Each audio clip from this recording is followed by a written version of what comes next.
Guys ये channel मैंने बनाया ही इसलिए है ताकि हमारे आसपास कुछ अच्छा और यूनिक हो रहा हो तो मैं आप तक वो चीज़ें पहुंचा सकूं। और उसी कड़ी में आगे बढ़ते हुए आज मैं आपको एक ऐसे इंडियन आर्टिस्ट से मिलवाने वाला हूं जो अपनी आर्ट को किसी ब्रश या पेंट से नहीं बल्कि एक सिंपल सादे से टाइपराइटर से बनाते हैं। है ना ये अमेजिंग? जी हाँ गाइज, सिर्फ टाइपराइटर से वो ऐसी पेंटिंग बना डालते हैं जो आपने कभी सपने में सोची भी नहीं होगी।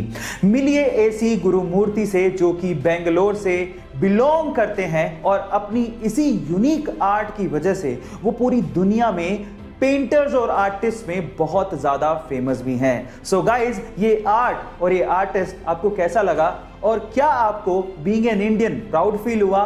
चैट सेक्शन में लिखना मत भूलिएगा।